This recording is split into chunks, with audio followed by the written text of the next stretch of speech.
Thiruvananthapuram medical കോളേജിലെ urology വിഭാഗം മേധാവി ഡോക്ടർ ഹാരിസിനെതിരെ അന്വേഷണ സമിതിയുടെ കുറ്റപത്രം പ്രോബ് ഇല്ലെന്ന് പറഞ്ഞ് ശസ്ത്രക്രിയകൾ മുടക്കിയത് ഡോക്ടർ ഹാരിസ് ആണ്. സർക്കാരിനെ അപകീർത്തിപ്പെടുത്താൻ ശ്രമിച്ചുവെന്നും അന്വേഷണ സമിതിയുടെ റിപ്പോർട്ടിലുണ്ട്. ശസ്ത്രക്രിയ മുടക്കിയ ദിവസം അവിടെ പ്രോബ് ഉണ്ടായിരുന്നുവെന്നും റിപ്പോർട്ടിൽ ചൂണ്ടിക്കാട്ടുന്നു. റിപ്പോർട്ടിന്റെ അടിസ്ഥാനത്തിൽ ഹാരിസിന് കാരണം കാണിക്കൽ നോട്ടീസ് നൽകി. അമൽ തേനംപറമ്പിൽ വിവരങ്ങളുമായി. അമൽ, നടപടി ഉണ്ടാകുമോ എന്ന സംശയം കുറെ കാലമായി ഉണ്ടായിരുന്നു. പക്ഷെ ഒന്ന് കെട്ടടങ്ങിയിട്ട് പ്രതികാര നടപടി ഉണ്ടായേക്കുമെന്ന് ചില ഡോക്ടർമാർ തന്നെ നേരത്തെ പ്രതികരണങ്ങളിൽ പങ്കുവയ്ക്കുന്നുമുണ്ടായിരുന്നു. ഇപ്പോൾ ഈ കുറ്റപത്രത്തിൽ നൽകിയിരിക്കുന്ന മെമ്മോയിൽ എന്തൊക്കെയാണ്?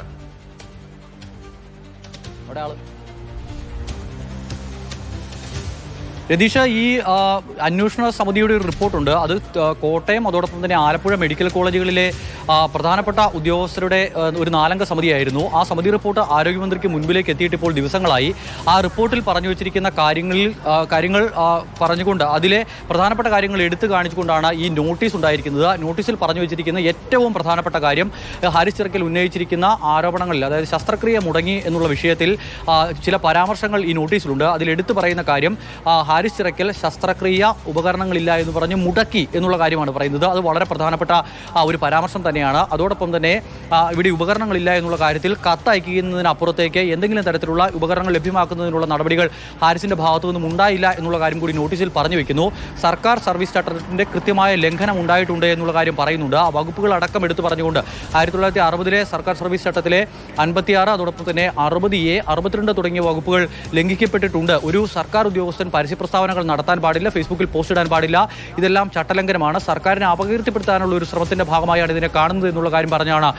സാധാരണ നിലയിൽ ഈ പരസ്യമായ പ്രസ്താവന, ഫേസ്ബുക്കിൽ പോസ്റ്റ് ഇടൽ, അക്കാര്യത്തിൽ നടപടി ചിലപ്പോൾ ഉണ്ടായേക്കാം. നടപടി വരുന്നെങ്കിൽ വരട്ടെ, പറയാനുള്ളത് പറയുന്നത് കൊണ്ട് സിസ്റ്റത്തിൽ മാറ്റം ഉണ്ടാകട്ടെ എന്തായിരുന്നല്ലോ ഡോക്ടർ ഹാരിസ് ചിറക്കൽ തന്നെ പരസ്യമായി മാതൃഭൂമി ന്യൂസിലൂടെ പറഞ്ഞതും. പക്ഷേ ഈ പരസ്യ പ്രസ്താവന എന്നതിനപ്പുറത്തേക്ക് ചില ഗൗരവമുള്ള ആരോപണങ്ങൾ, ശസ്ത്രക്രിയ മുടക്കി, അത് അതിഗൗരവമായ ആരോപണമാണല്ലോ.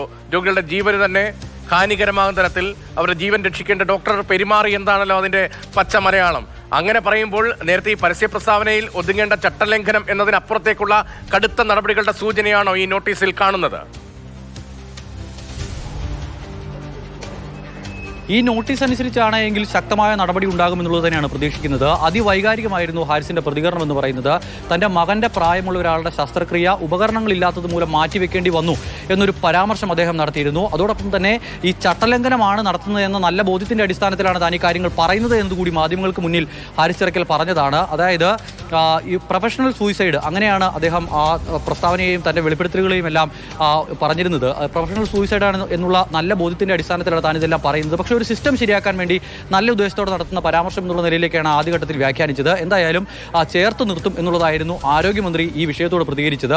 പക്ഷേ അതിനുശേഷം ആരോഗ്യമന്ത്രി എന്ന് മാത്രമല്ല, ഒരു ഇടതുപക്ഷ അനുഭാവി കൂടിയായ ഡോക്ടർക്ക് വലിയ തോതിലുള്ള പിന്തുണ സർക്കാരിന്റെ ഭാഗത്തു നിന്നും ആദ്യ ദിവസം ലഭിച്ചിരുന്നു. പക്ഷേ മുഖ്യമന്ത്രി പിണറായി വിജയൻ കണ്ണൂരിൽ നടത്തിയ ഒരു പരിപാടിയിൽ ഡോക്ടർ ചെയ്തത് ശരിയായില്ല എന്ന് പറഞ്ഞത് മുതൽ പിന്നീട് അങ്ങോട്ട് ഉള്ള കാര്യങ്ങൾ എന്ന് പറയുന്നത് നമ്മൾ കണ്ടതാണ്. സജി ചെറിയാന്റെ ഭാഗത്തു നിന്നും ഡോക്ടർക്കെതിരെ വിമർശനം ഉയരുന്നു.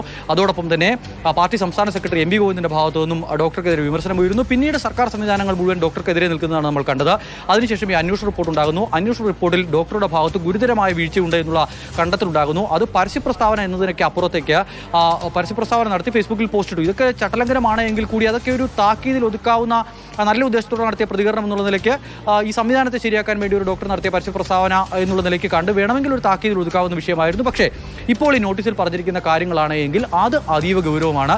രതീഷ് പറഞ്ഞതുപോലെ ഒരു ശസ്ത്രക്രിയ മുടക്കി എന്നുള്ള കാര്യമാണ് പറയുന്നത്. അതും തൻ്റെ മകൻ്റെ പ്രായമുള്ള ഒരാളുടെ കാര്യം എന്നൊക്കെയാണ് ഡോക്ടർ അന്ന് പറഞ്ഞിരുന്നത്. അങ്ങനെ മകൻ്റെ പ്രായമുള്ള ഒരാളുടെ ശസ്ത്രക്രിയ മുടക്കി എന്നുള്ള കാര്യം പറഞ്ഞു വെക്കുമ്പോൾ അതിൻ്റെ ഗൗരവം മാറുകയാണ്. അതോടൊപ്പം തന്നെ സർവീസ് ചട്ടം കൃത്യമായി തന്നെ ലംഘിച്ചിട്ടുണ്ട് എന്നുള്ള കാര്യം പറഞ്ഞു വെക്കുന്നു. ഈ ഉപകരണം അവിടെ ലഭ്യമാക്കാനുള്ള ഇടപെടൽ ഡോക്ടറുടെ ഭാഗത്തുനിന്നും ഉണ്ടായില്ല എന്നൊരു, അതായത് ഉത്തരവാദിത്വം നിറവേറ്റിയില്ല, അദ്ദേഹത്തെ ഏൽപ്പിച്ചിരുന്ന യൂറോളജി വിഭാഗം മേധാവി എന്നുള്ള നിലയിലുള്ള ഉത്തരവാദിത്വം അദ്ദേഹം നിറവേറ്റിയില്ല എന്നുകൂടി പറഞ്ഞു വെക്കുന്നുണ്ട്. ഹാരിസ് പറഞ്ഞ എല്ലാ വിഷയങ്ങളും ശരിയല്ല, അതിൽ വസ്തുത ഇല്ല എന്നുള്ള കണ്ടെത്തലാണ് ഉണ്ടാകുന്നത്. എന്നാൽ ഈ പർച്ചേസിംഗ് അടക്കമുള്ള വിഷയങ്ങളുമായി ബന്ധപ്പെട്ട് ചില പ്രശ്നങ്ങൾ മെഡിക്കൽ കോളേജിൽ നിലനിൽക്കുന്നുണ്ട്. അതിൻ്റെ മെഡിക്കൽ കോളേജ് സൂപ്രണ്ടിനും അതോടൊപ്പം തന്നെ വകുപ്പ് മേധാവികൾക്കുമൊക്കെ ഈ പർച്ചേസിംഗ് സംബന്ധിച്ച വിഷയത്തിൽ കൂടുതൽ അധികാരങ്ങൾ നൽകണം.